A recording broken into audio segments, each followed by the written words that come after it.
Good morning, ladies and gentlemen, and distinguished guests.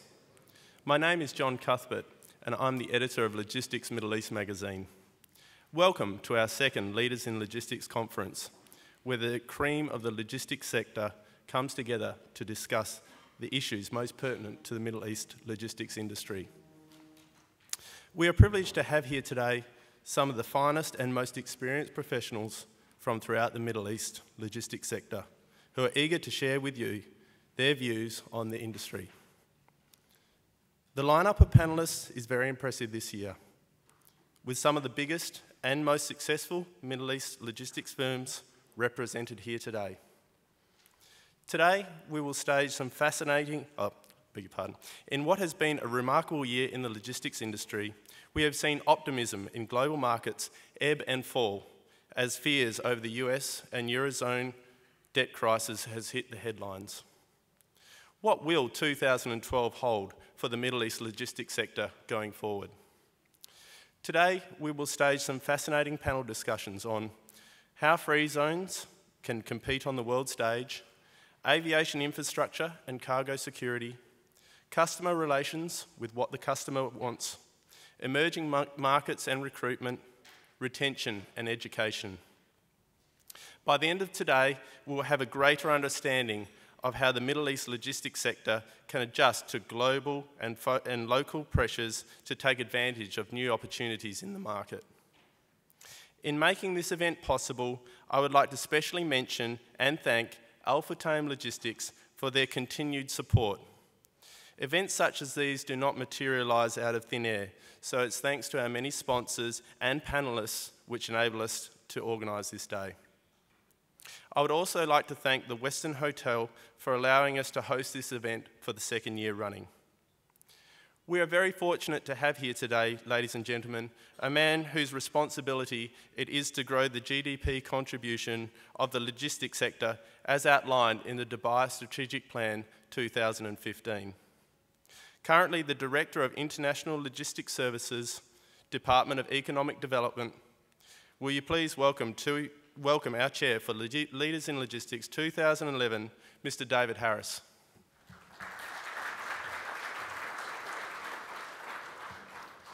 Good morning, everybody. It's very encouraging to see so many people here, and it's the first event I've been to in Dubai for a long time where we're actually having to bring in extra chairs, which is quite a first. So I won't keep you long, just say thank you all for taking the time out of your busy schedules to be here. And I'd like to invite the first speaker to come to the stage, please, which is Ahmed from the Jafsa ZW. Thank you.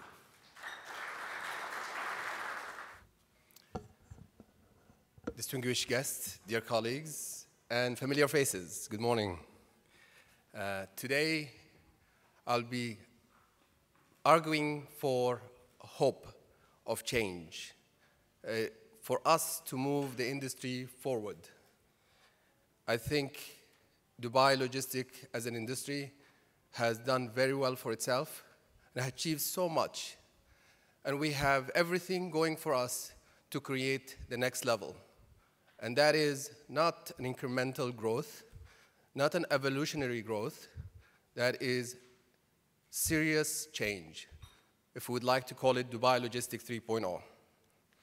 So let's set the scene. The first is that the trade story and the logistics story is a very strong story. With all the economic woes that we have around the world, Europe and the Western world, we have one thing that is constant, or we have few factors that are constant. Population growth is constant, and it's continued to grow. The expectation or the forecast that at 2020 will reach 7.9 billion. We have already clocked 7 billion. The standard of living is rising. In 2009, there were 1.8 billion in the world who are in the mid-class or middle-class category. In 2020, the expectation is we reach 3.3 billion. Production of goods and physical goods is increasingly efficient. Automation, technology, computers has created an ability to create many, many products at a higher quality at a very quick, fast time. Consumers are becoming more demanding. Today, everyone wants it now, wants very different options and various options, wants it at a very convenient location. It's no longer the idea of having it anywhere else that where the seller is likely to provide. And the purchase experience is becoming immediate. The essence of the internet, the essence of the going right now and getting it immediately right now, shopping through multitude of places around the world, all that have made that requirement part of our purchasing experience. So that is great news. That is the idea that there will always going to be physical goods movement. There will always going to be things have to move from one part to another. Hence, the industry as a whole will continue to grow. That shift by itself? Okay. So, and in Dubai, what we have seen, if we look at the rearview mirror, is that Dubai has provided quite an amount of infrastructure. The Port Rashid in 1970, and obviously the completion of it in 1972. Port Jebel Ali is starting on 1978 and completing that in 1980. Meanwhile, the PAJA was created, the Port Authority of Jebel Ali, and hence the PRA, which is Port Rashid Authority, which they were combined together to create DPA in 1991. Screen is a little bit far away. Okay, so, and then we continue to see the growth that took place in 2007 by DP World, increasing capacity to increasing capacity by 3.5 million TEUs, and not missing the Emirates airline in 1985, and the combination of DPA and DBI to create DP World, and then acquiring P&O in 2006. In 2008, obviously the mega cargo in Sky Cargo was created, adding capacity in the air logistics, and in 2010, Al Maktoum Airport became operational, creating the logistic corridor between the Jebel Ali Port, the Al Maktoum International, and the free zones in between in the custom-bound area. That's what the government of Dubai have invested and believed in the industry and put into creating that industry. Not only the infrastructure, the doing business we have today in the UAE, over 28 free zones, industrial zone, logistic zones. In Dubai alone, 22 free zones, and they all compete to ensure that the logistics industry specifically first take the lion's share of that infrastructure. And the results have shown. The results have shown in a way that we are ranked number 9 in container port terminals handling, and that is 2010. And we are number 8 in the cargo traffic, clocking at 2.3 million metric tons. And that is just behind Germany and ahead of Japan and Singapore, a magnificent achievement. But to think about the future, to think about 3.0, the next level, we have to see the complexity. Simplistically speaking, looking at the raw material all the way to consumption, looking at distribution and production, information does not flow. It is extremely difficult to see one piece of information from one place to another. That is not necessarily required, but the idea is we need in Dubai, at Dubai Logistics, to take the next level, to see what is it that can be created to move to the next level. So I'm introducing or suggesting few dimensions, and some of them already in place. So there are 4 dimensions that we'd like to introduce, is the regulation dimension, the market dimension, and the resource dimension, and obviously the support dimension. From the free zone perspective, the dimensions of custom free zone, it's an important element that allows logistics and supply chain industry as a whole grow. The 100% foreign ownership, the 0 personal tax and 0 corporate tax, the simple, transparent rules, whether it's in the labor regulations or in permit of registration or in the export and import processes. Looking at market, we have a growth and momentum built in the logistic cluster as a whole, and Dave will speak heavily about that. And we have obviously the access to these magnificent infrastructure, which is the Jebel Ali port, the Dubai International, Al Maktoum, the road infrastructure that we have in Dubai and road access. And we are integrated as part of the economy in Dubai. Resources, we have access and we have the capability to attract talent from around the globe, and that is due to the regulations and the friendly regulation, the labor regulation, especially in the free zones. In addition to that, we have a standard of living in Dubai that can by itself become a magnet for talent. While the talent are not here, they can be attracted. And obviously from a support infrastructure, we have in the free zones, the one-stop shop across all the free zones. I'm not talking about Jafza alone, but I'm talking about across all the free zones, a one-stop shop process that, according to many of the clients, and many of you, have stated that an administrator can execute a process in hours that it takes an executive to execute in days in different economies. And obviously safe and secure and availability of services online, not to mention the fact that access.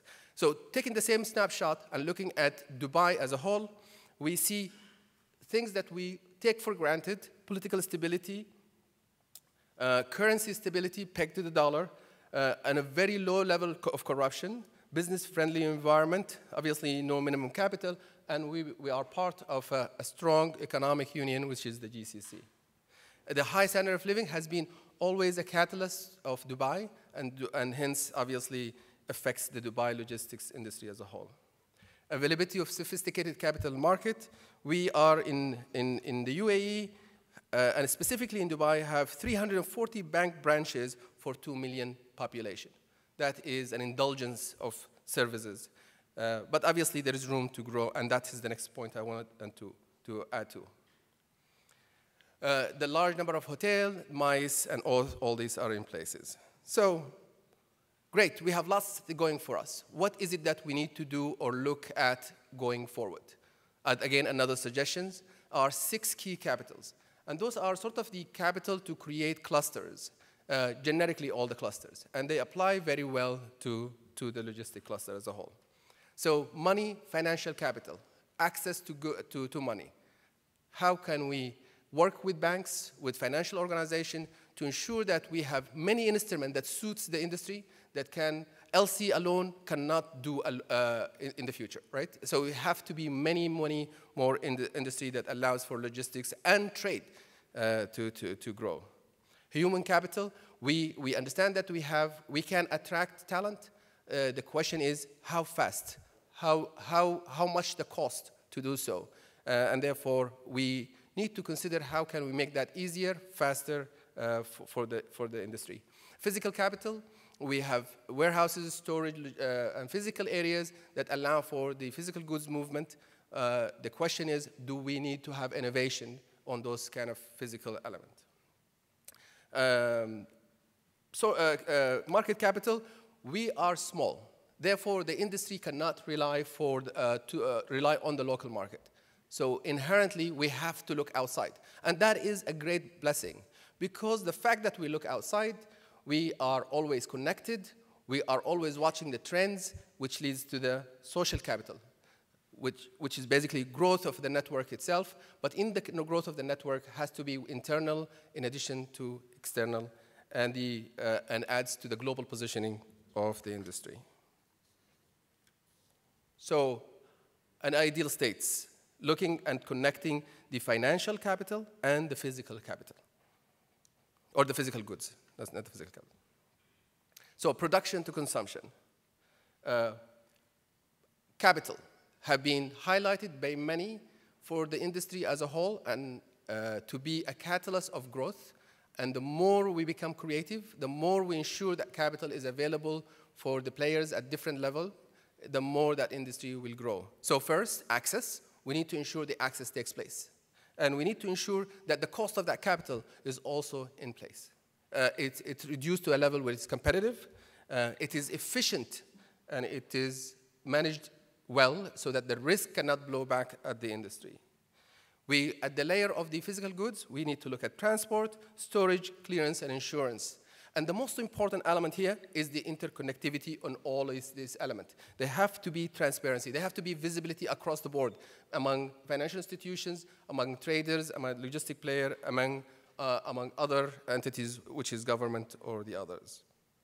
So, seeing the world stage, looking at trade and logistic growth in the world, looking at the industry as a whole in Dubai, and how is the government have played a major role to ensure this industry to grow and be cultivated, looking at the performance that has taken place, which Dubai in air cargo or in sea cargo have performed, and possibly reviewing a bit of dimensions that can put us on a box and to think about how this industry will grow forward, few possible ideas for us to discuss and hopefully take back to our organization and come back again and create some sort of a metrics that we will follow and ensure that it is achieved to grow the industry in Dubai. The first one is focus. Is it possible that we now move from being generic logistic players to create multitude of logistic players in one specific industry, in the chemical industry, in the automotive industry? We have, but can we create even more? Can we create more specification, more specific players in every industry? Because with that, there is a lot of more knowledge, a lot of more ability, and the growth of that industry allows for others to come in as well. Is it possible to be more specific, more specialized in commodities, on tea, coffee logistics, wheat? Is it possible that we can be more specific about products, electronics, TV, computers, and others? And we need to develop visibility across the board, information and processes. We need to work as an industry together with government entity, with customs, with the Free Zones Authority, with the port, and with many other players to ensure that there is information flow from one end to end. We need to ensure that all the processes are seamless and interconnected. And that can only happen by collaboration and transparency at heart. That network, that's what we have today, and engaging everyone in place has to take place in order for all of us to see that to fruition.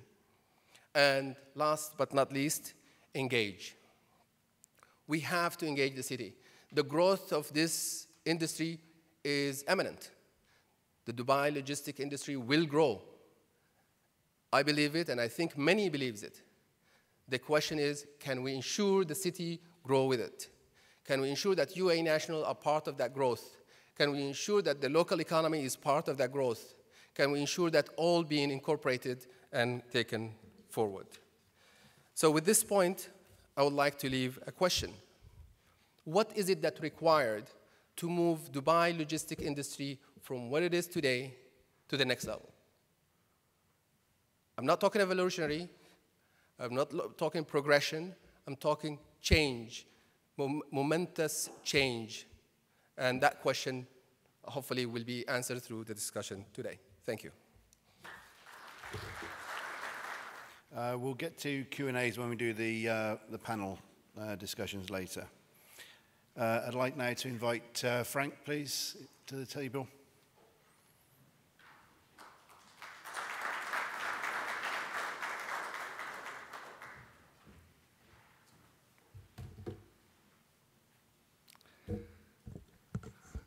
Good morning, ladies and gentlemen.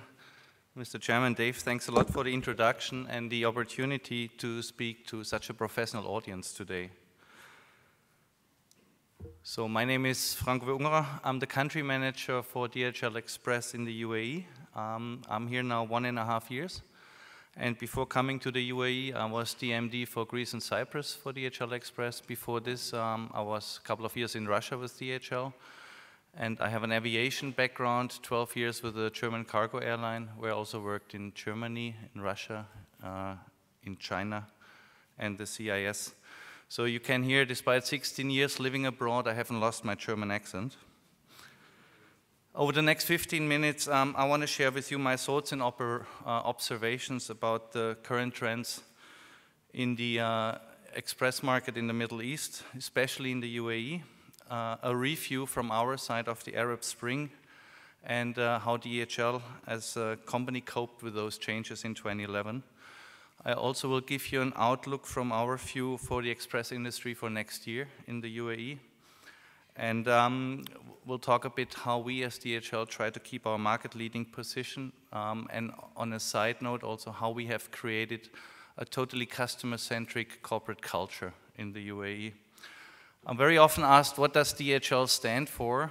We are now a German-owned company, but the D doesn't mean anything with Deutschland. So we have been founded 1969 in a garage in San Francisco by 3 entrepreneurs, and you can see the gentlemen here. Their names are Adrian Delcy, Larry Hillblom, and Robert Lynn. That's where the name DHL comes from. And by creating that company, they have founded the international air express industry. Only 8 years later, we arrived in the Middle East. We have been acquired in 2002 by Deutsche Post, which now has changed its name into Deutsche Post DHL. So DHL Express is a subsidiary of Deutsche Post DHL. We're currently about 100,000 employees. We operate in 220 countries and territories in the world. And we believe, the first logistics company to set foot in the UAE in 1977 with 5 employees. Today we serve you with over 800 people.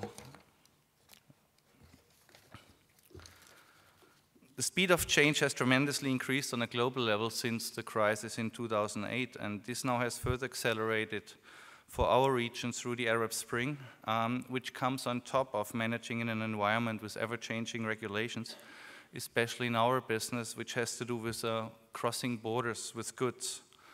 But multinationals prefer predictable environments where the outcome of market strategies can be calculated. An environment is preferred where processes are documented and adhered to, rules and regulations are logical and consistently applied, technology, human capital is available, and risk is minimized. So such an environment we find here in the UAE, and this is why the UAE has, from my point of view, been a beneficiary of the unrest in other places. Logistics is a facilitator of trade, and we saw a couple of questions in the last presentations how we can bring UAE to a next level.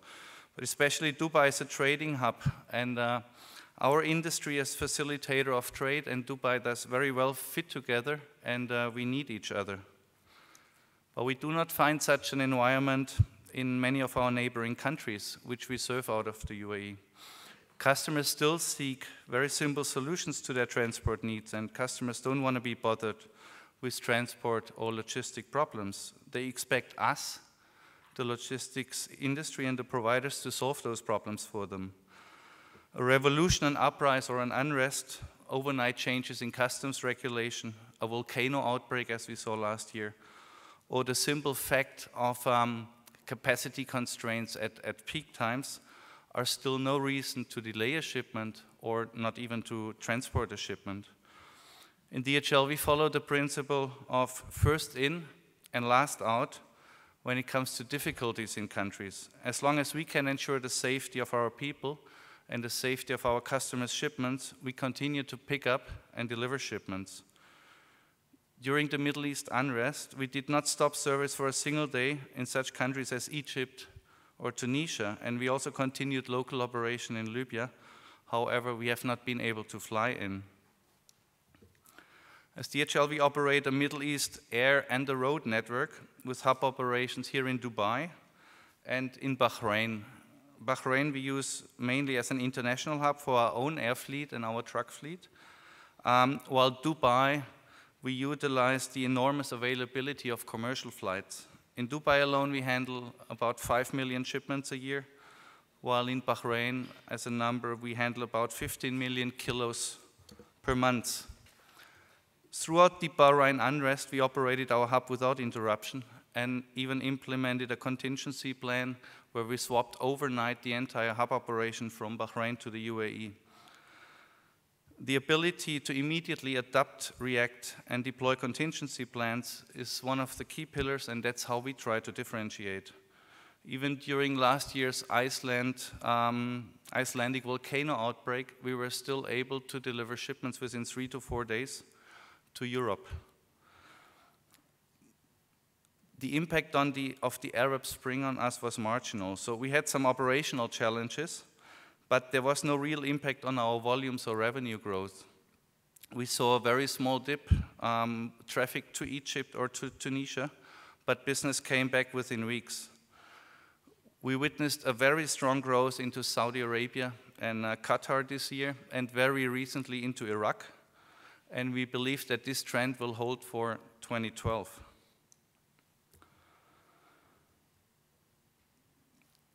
Talking about the unrest, as I said before, the UAE has benefited from the unrest as customers rely on Emirates' stability, its predictability, infrastructure, the advanced technology, and the available labor skills. Supply chains too, and within the Gulf, are getting more sophisticated, and we observe a shift in logistic decision-making power from dealers to manufacturers, but also from global head office, which have decided, or international suppliers to decision-making here within the UAE.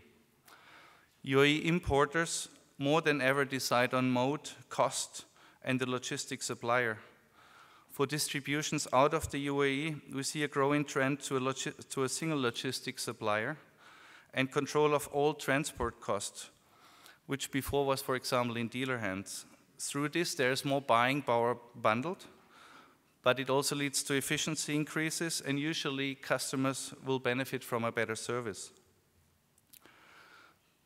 The free zones as a Gulf hub for some industries are now becoming mega hub concepts, where customers combine finished goods, spare parts, and service parts in a combination of warehousing, cross-dock, and emergency part centers.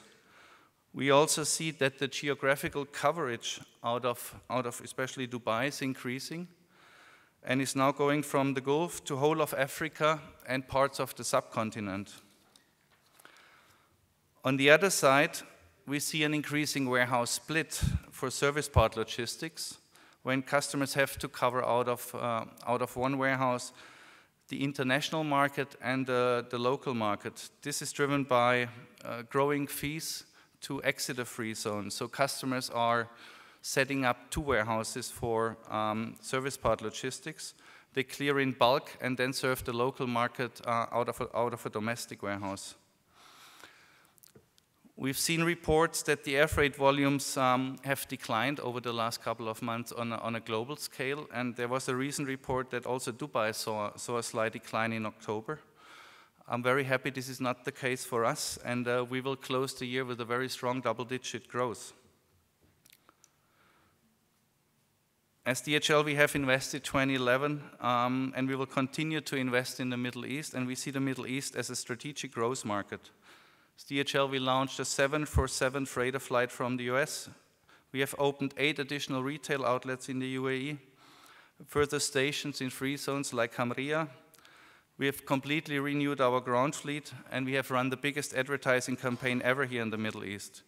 The biggest investment anyhow we have done, and we will continue to do, is into our people. We have trained within 1 year 100,000 people globally, and we have certified 100,000 people as certified international specialists.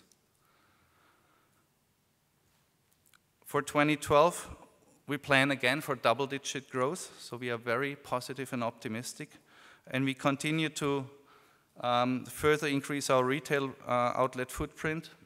We will further increase into faster transit time. That means also more capacity. And of course, e-com solutions that ultimately make our customers' life easier. But more important, improvements, anything that helps to create increased customer satisfaction and loyalty. I was asked to speak about maximizing competitiveness and profitability. I'll put it quite simple. If we have motivated people, great service quality, and loyal customers, ultimately the profitability will be there. Let me talk about service quality. On the surface, me now being here 1.5 years in the UAE, service looks good as long as what you request fits the script. I'm sure all of us have experienced to be guided by a telephone computer with about 20 questions till we finally end up talking to a human being, which then still cannot handle our request. and the call is closed by a question, is there anything else I can do for you? People are trained to follow a script, but they very often cannot really help. So I believe this is due to lack of empowerment and lack of training on emphasis. We try to be different in DHL, and I believe we successfully do that. If you call DHL, the only option you have is English or Arabic. And then you will talk to a human being, a certified international specialist, within maximum 3 ringtones, 24/7, every day of the year. Our people also have a script, but they are trained to listen, to really understand the needs, and they're empowered to consult and make a decision that satisfies the customer. The same is valid for our couriers, and we also ensure they have enough time not to feel rushed when in front of a customer. Most important, they are highly engaged and motivated, and that's also why we have been awarded the best employer in the Middle East by Aon Hewitt earlier this year. The base of our business is speed, and this can only be delivered by a consistent, reliable global network to ensure we keep our transit time promise. For example, next morning in London or Manhattan for your very urgent documents. But those promises can only be achieved through our people. As I said before, all our people in the UAE, including myself, we are certified international specialists. The same is valid for every DHL Express employee around the globe. Through this, we ensure the same service standard wherever you conduct business with DHL. In the UAE, we differentiate through service leadership to achieve customer loyalty. We measure this daily through a sophisticated NPA system, and within 1 year, we have improved tremendously and achieved world-class customer loyalty results. Anyhow, the number is just an indicator for improvement. The most important is the real joint ownership of people on a number and on customer satisfaction. So people have a personal desire to improve their NPA scores.